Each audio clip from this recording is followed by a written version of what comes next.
Welcome back to Around the NFL, brought to you by Fuddruckers, the world's greatest hamburgers, here on Yahoo Sports Radio.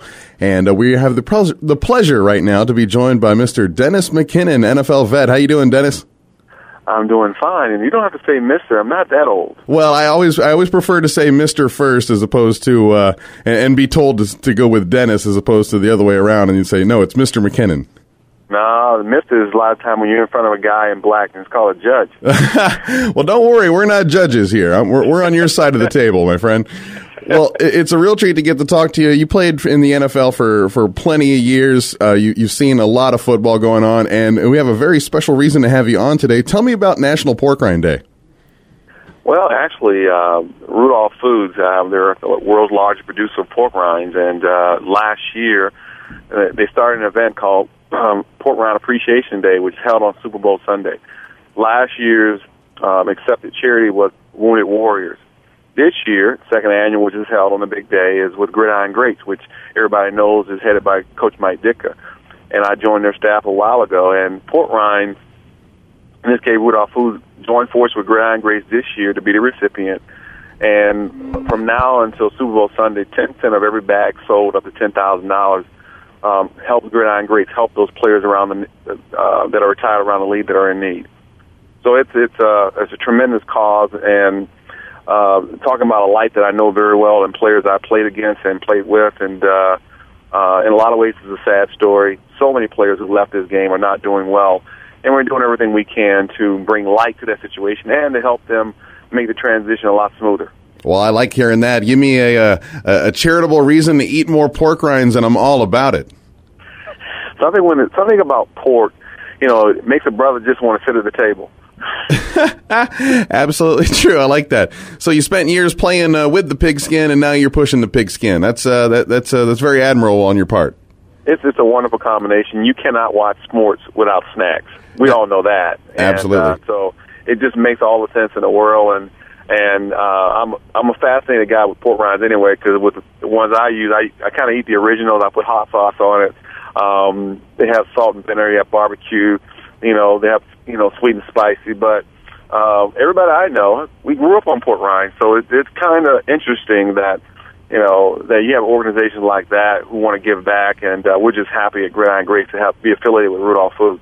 Excellent. Well, appreciate your support on that, and I will definitely eat some more pork rinds in your honor, especially on Super Bowl Sunday. It's like a tortilla chip, but made out of meat. Yeah. And anytime you say bacon, it just makes you smile. Yeah.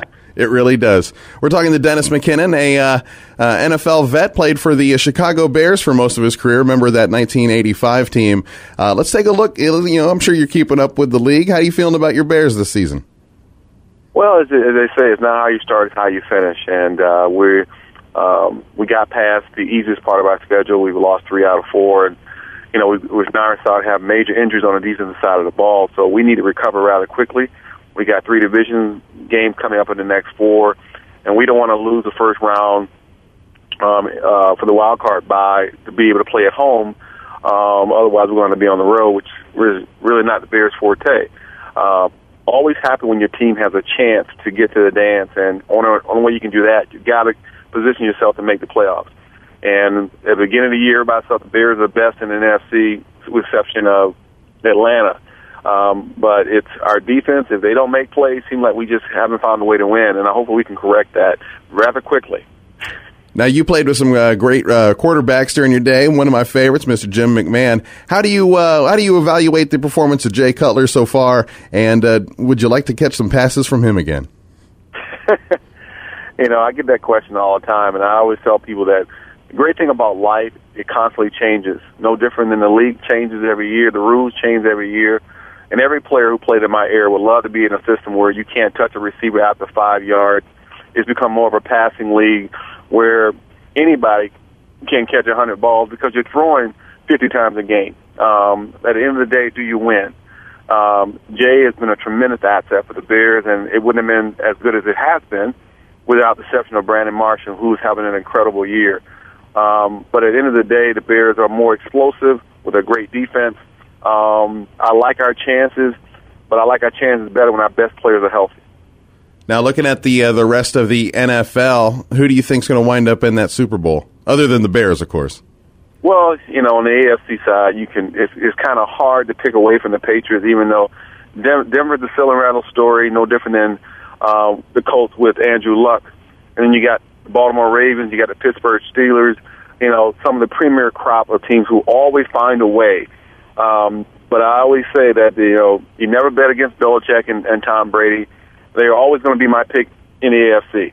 NFC, Atlanta has always been a dome team. Even when they've had the best record, teams have always gone in there, similar to what Green Bay did a few years ago, to go into Atlanta and beat them at home.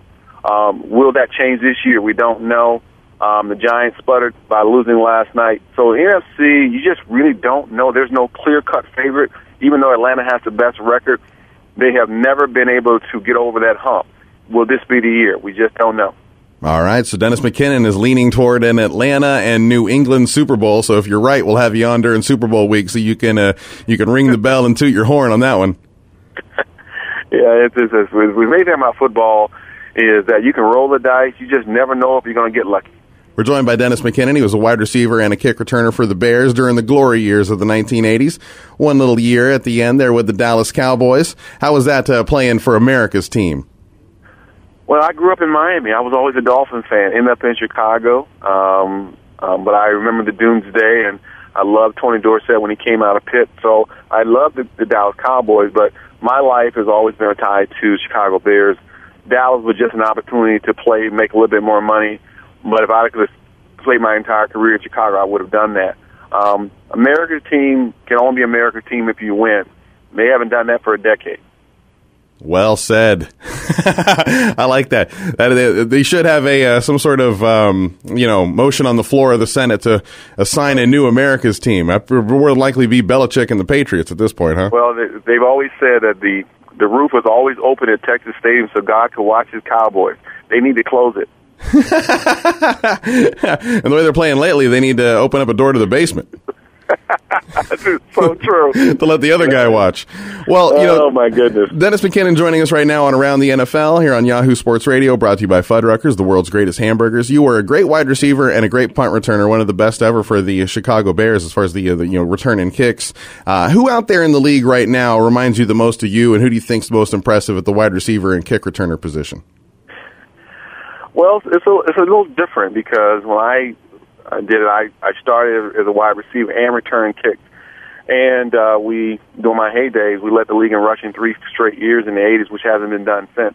So I did everything. Finding a kick return who also plays offense, who is a devastating blocker downfield, you don't see that often.